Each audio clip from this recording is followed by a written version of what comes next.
예, 뉴스타팬이 꼽은 1위가 나왔습니다. 뭐 제목이 좀 눈에 잘 들어오는데요. 하나하나 짚어보겠습니다. 오늘 국토부 국정감사가 있었습니다. 예상하시는 것처럼 주제는 단연 집값 그리고 전세난이었는데요. 야당 의원들은 김현미 국토부 장관에게 최근 전세난민의 당사자가 된 홍남기 부총리 사례를 물었습니다. 저희가 화면으로 준비했습니다. 장관님, 부동산 정책은 작동을 하고 있습니까? 그러면 전세 시장에 대해서는 조금 더 저희들이 지켜보겠습니다. 임대차 3법 이후에 우리 주변에서 쉽게 찾아볼 수 있는 사례를 제가 전해드리겠습니다. 이분은 직장 근처에 새를 살았던 분입니다. A씨가 내년 초에 나가달라는 통보를 받았다고 합니다. 급히 전세를 알아봤는데 너무 바빴고 전세 담보대출도 안 됐습니다. 자신이 보유하고 있던 집이 9억 원을 넘기기 때문이죠. A씨는 어떻게 해야 됩니까? 새로운 집을 알아보시는 게 좋을 것 같습니다. 새로운 집을 알아보는데 전세가 잘 없어서 힘들다고 하시더라고요. 네. 이 사연은 마포에 사시는 홍남기 씨의 사연입니다. 네, 그런 것 같습니다. 법이 이제 개정이 되어서 몇 달이 되지 않았습니다. 그래서 정부가 지침이나 이런 것들을 분명히 해서 혼란을 최소화할 수 있도록 그렇게 하겠습니다. 화면 그대로예요. 알고 보니 마포에 사는 홍남기 씨 사연이었다. 이현정 의원님. 네. 김현미 장관도 새 집을 알아보는 게 좋을 것 같다라고 하는데, 뭐 해법 아닌 해법인데, 뭐 어느 정도의 전세난을 김 장관도 인정한 셈입니까?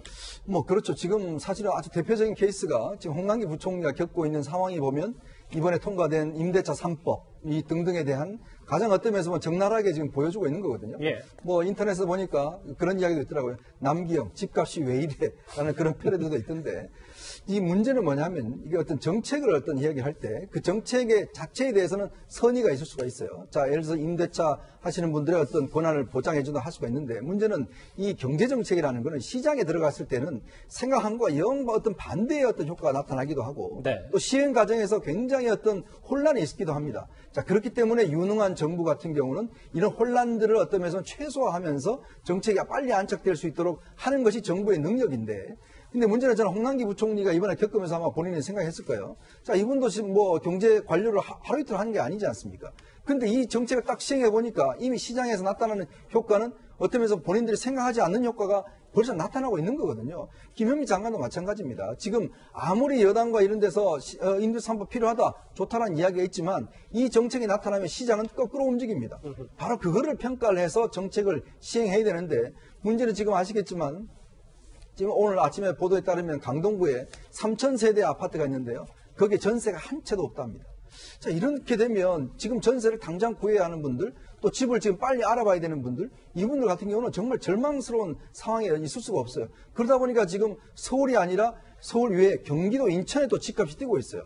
아니 68주 연속 전세값이 오르고 있습니다. 세상에 전세를 값을 보는 사람들 앞에서 추첨해서 뽑는 나라가 어디 있습니까? 더군다나 전세 한번 집 보는데 5만 원씩 줘야 된대요. 자, 그런 상황이 되다 보니 과연 우리나라의 정책하는 기획재정부 장관이나 국토부 장관이 예. 현실을 알고 집행을 하는지 그 의문이 있는 거죠.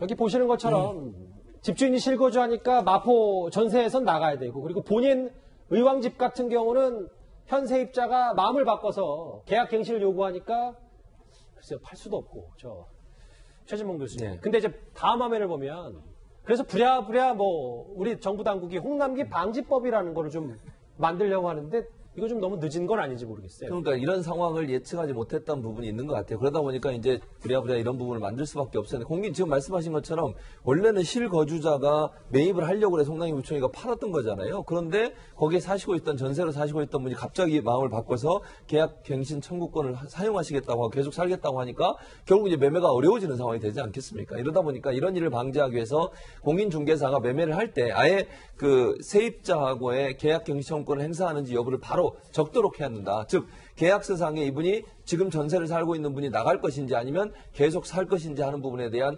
명확한 그 기록을 남겨야만 매매가 이루어지도록 하는 법으로 바뀌었는데 이 부분도 사실은 그러니까 이런 일이 일어날 것을 예측하지 못했던 부분이 있는 것 같아요. 그러니까 전세난이 일어나는 것도 같은 개념이라고 볼 수 있는데 조금 이제 정책을 시행하는 과정에 이 부분을 보완해 가야 되겠지만 처음부터 시행하면서 이런 부분을 좀 주의 있게 봤더라면 하는 아쉬움이 남는 부분이 있습니다. 글쎄요, 지금 홍남기 부총리가 뭐 뉴스탑텐을 만약에 시청한다면 계속 본인이 언급되는 것도 꽤 불편할 것 같은데 김근식 교수님. 네. 이렇게 시점이 좀 늦은 거 아니냐. 그래서 일부 댓글들에는 아니 홍남기 부총리가 당하니까 바로 반응하냐.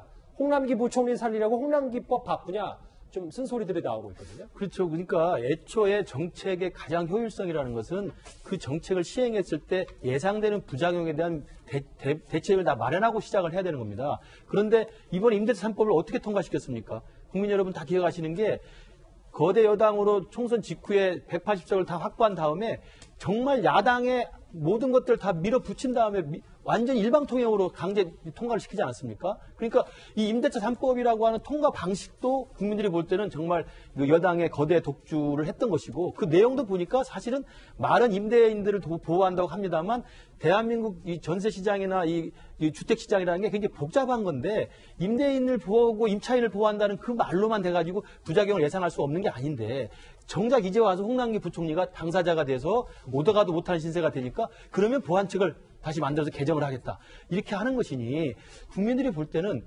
도대체 밀어붙이고 일방통행 할 때는 언제고 그 내용으로 그 집 없는 임차인들 보호한다고 또 명부를 세울 때는 또 언제고 부작용이 생기니까 이제 와서 또 그럼 개정을 하겠다고 할 건 또 언제냐는 거죠. 그러니까 모든 것들이 주먹구구식이고 모든 것들이 자기들 편할 대로만 하는 것이어서 국민들이 볼 때는 제발 정책 하나를 할 때라도 꼼꼼히 따져보고 주도 면밀하게 다 대책을 세운 다음에 해라. 이런 요구를 할 수밖에 없다고 봅니다. 마포 사는 홍남기 씨 사연 뭐 쭉 들어봤는데 그럼에도 오늘 국토부의 국감 하이라이트는 바로 이 부분입니다. 나훈아 씨의 신곡 테스형이 흘러나왔는데요. 어떤 대목이었는지 만나보겠습니다. 지난 추석 연휴 기간에 우리 나훈아 가왕께서 정말 감동적인 공연을 통해서 국민들을 위로하셨어요. 테스형이라는 가사에 우리 대한민국 국민들의 마음을 위로하는 하나님 들어보신 적 있으세요? 없습니다.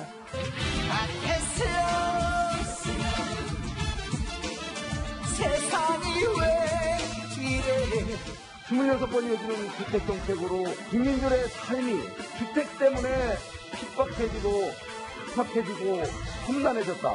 장관님 동의하십니까? 다 동의하는 건 아니지만 국민들께서 많이 걱정하시는 것에 대해서 죄송하게 생각합니다.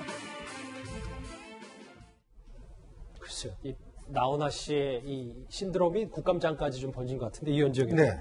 김현미 장관도 웃음을 참지는 못한 것 같습니다. 갑자기 튀어나와서요. 그러니까 뭐 국감장에서 테스 형이 들어줄지는 어떻게 알겠습니까? 근데 이 가사가 보면 참 사람들이 심금을 울리는 게 있어요. 어떤 시대 상황을 반영해주는 정말 세상이 왜 이러냐에 대한 지금 국민들의 정서 이런 것들을 뭐 대신해 주는 거 아니겠습니까? 뭐 2500년 전에 소크라테스한테 물어봤자 대답은 없겠지만 어쨌거나 도대체 왜 이러냐 이 부분에 대한 어떤 국민들의 심정을 대변해 주는 것인데요. 좀 전에 제가 말씀드렸지만 지금 전세값이 68주째 상승 중입니다. 예. 자, 이게 어떤 면에서 보면 예전에는 그나마 시장에서 전세라는 게 움직여내는 것인데 지금 이제 제 주변에도 보면 정말 이 집 문제 때문에 골치하는 분들이 한두 분이 아니에요. 왜냐하면 이제는 어떤 면에서 보면 이 법이 통과된 이후에 이제 정말 그동안 잘 지내던 세입자와 어떤 이 새로 들어온 사람 간에 이 서로 간에 만인의 투정이 돼버렸어요. 어떤 면에서 보면 저 사람이 만약에 집을 예를 들어서 계약 청구를 하면 어떡할까? 그러니까 이제 이 집을 들어가 살아야 되니까. 왜냐하면 이게 집을 들어가 살아야 그 다음에 또 본인이 팔 수가 있는 거거든요. 그러니까 이렇게 복잡하게 바뀌어버리니 그동안 잘 지내던 이웃이 굉장히 적이 되는 상황이 되어버립니다. 잠재적으로 적으로 볼 수 그렇죠. 있다. 이제 그러다 보니까 이게 어떤 면에서 보면 법적으로 어떻게 되는지 이런 부분에 대한 걱정들이 굉장히 많은 거거든요. 근데 이제 문제는 딱 홍남기 부총리가 이런 걸 겪다 보니까 이제 이게 이슈가 되고 하는 것인데 참 정부라는 게 어떤 정책을 하면서 뭔가 좀 깊이 토론을 해야 되고 더군다나 국회 역할이 뭡니까? 국회에서 아무리 법안을 하더라도 공청회 한 번이라도 해야 될 거 아니겠습니까? 근데 국회에서 공청회 한 번 안 했어요. 야당 의원들하고 토론 한 번 안 했습니다. 임대차 3법. 그렇죠. 임대차 3법 이거 옳은 것이니까 통과돼야 된다. 근데 결과는 어떻습니까? 과연 옳습니까? 그러니까 정책이라는 게요.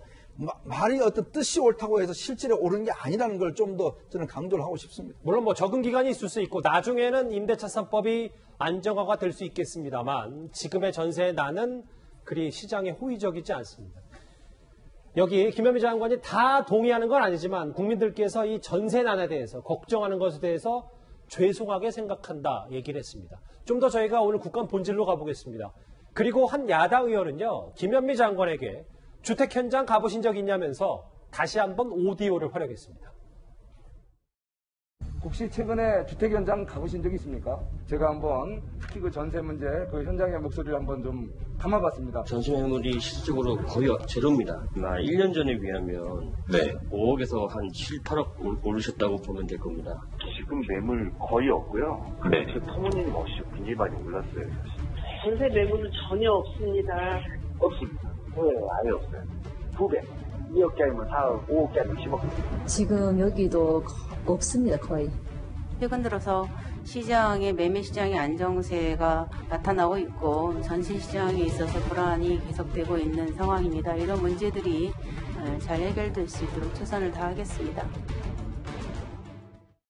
야당 의원이 국감을 준비하면서 몇몇 공인중개사의 현장 목소리를 취재한 모양이더라고요. 이진복 의원님. 그런데 이제 그 얘기를 쭉 들으면서도 김현미 장관은 최근 매매 시장 안정세가 나타나고 있고 이건 전세 시장이 아니니까.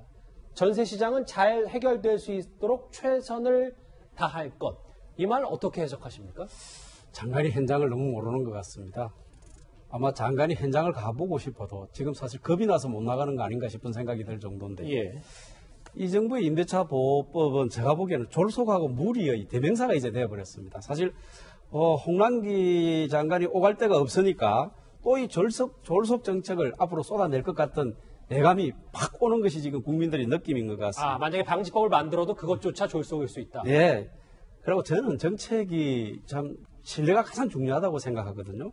저는 이 정부의 부동산 정책을 보면서 교차로에 지금 빨간불, 파란불, 노란불을 동시에 켜놓고 정책을 집행하고 있는 것 같은 위급하고 참 한심한 생각이 참 많이 듭니다. 이런 상태로 계속 간다면 앞으로 임차인하고 임대인하고 내 소송하게 될 겁니다. 정말 내 싸우게 될 거고요.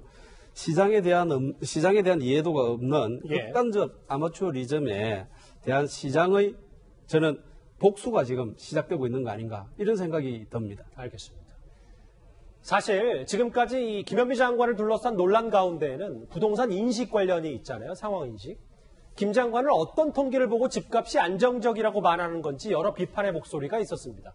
이 질문도 오늘 국감장에서 나왔습니다.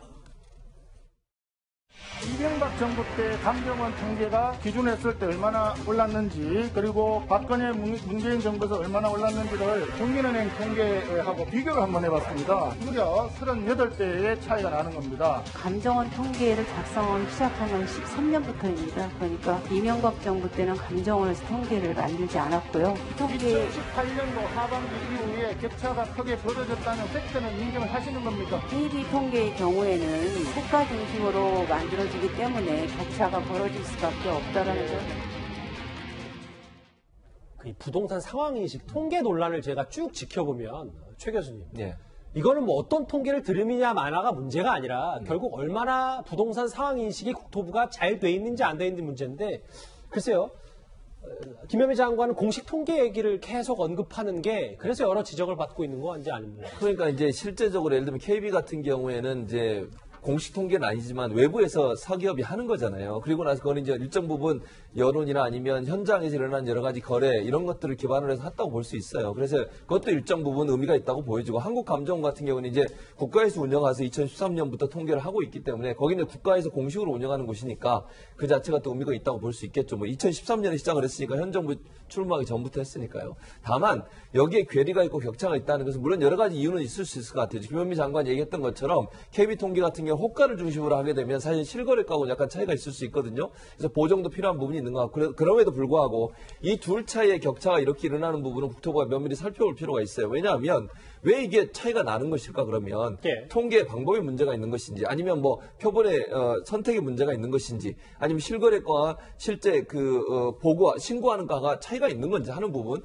이런 부분들을 한번 조사해 볼 필요가 있다는 생각이 들어요. 왜 외부에서 사설 단체에서 하는 것과 국가에서 하는 점이 차이가 있는 부분은 뭔가 문제가 있다는 부분이 분명하잖아요. 그럼 그 부분에 대한 조사를 통해서 이걸 어떻게 좀 비슷하게 맞춰갈 수 있는 방안을 찾아가는 게 필요하다는 생각이 듭니다. 글쎄요. 이제 국민들의 시선과 장관의 시선이 너무 다르면 안 될 텐데 알겠습니다. 임대차법의 혼란스러운 전세 시장에 대해서 다 동의는 안 하는데 송구하다고 말한 김현미 장관입니다. 그럼 이 주무부처 장관의 앞으로의 부동산 예측도 궁금합니다. 전셋값이 안정화되려면은 어느 정도 몇 달 정도 걸릴 것이다 이런 얘기를 계속 해 오셨는데 그 기간을 지금 어느 정도 되면은 안정화될 것이라고 예측을 하고 있습니까? 저희가 그 89년도에 임대 기간을 1년에서 2년으로 연장했을 때 한 5개월 정도의 시간이 걸렸습니다. 그런데 지금은 그대로 똑같이 5개월이다 이렇게 말씀드릴 수는 없지만 일정 정도 시간이 걸릴 거라고 생각을 하고 예의주시하고 있습니다. 또 다른 대책도 준비를 해야 될 것 같은데 그 부분에 대해서는 생각을 하고 계시는지요? 일단 시장 상황을 좀 더 보겠습니다. 마지막 부분이요. 여당 의원의 질문에 시장 상황을 지켜보겠다. 그러면 정말 24번째, 25번째 대책도 김현미 장관이 준비할 수 있다는 얘기입니까? 일단 시장이 불안하고 일찍 정리가 되지 않고 진정세가 잡히지 않으면 대책을 내놓을 수밖에 없죠. 당장 홍남기 사태가 등장하니까 당장 또 개정안을 내겠다는 거 아니겠습니까? 그러면 저는 전세 시장 불안하다는 것에 대해서 너무 좀 낙관적으로 보고 있는 게 아닌가 생각이 들어요.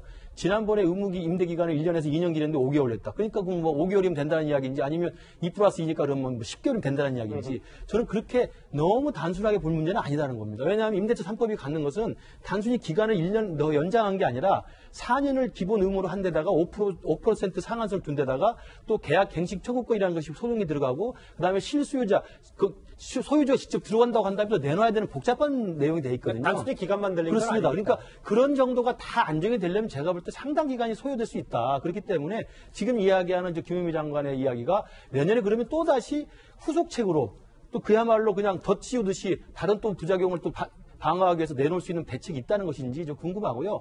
그다음에 김현미 장관의 지금 그 사태 인식 아까 이야기합니다만. 매매 시장은 안정돼 있고 전세 시장 불안을 좀 지켜보고 있다 이건데 매매 시장 안정도 사실 이게 허수입니다. 매매가 안 되고 있으니까 안정된 것으로 보이는 겁니다. 매매가 안 돼 있다는 것은 꽁꽁 얼어붙다는 거거든요. 그러니까 사실 이거 밑에 지금 잠복돼 있는 겁니다. 그러니까 사고 파는 게 없는데 사고 파는 게 없으니까 단순히 수치로 보면 안정된 것처럼 보이죠. 그러나 가격은 폭등하고 있는 거거든요. 예. 그런 면에서 저는 주무장관이 시장에 대한 현실에 대한 정확한 분석, 정확한 실체 이런 것들 파악하는 게 필요하다고 생각합니다. 요즘 대세 나훈아 씨의 테스형 노래까지 등장한 오늘 국토부 국감장 모습 김현미 장관의 말말말로 짚어봤습니다.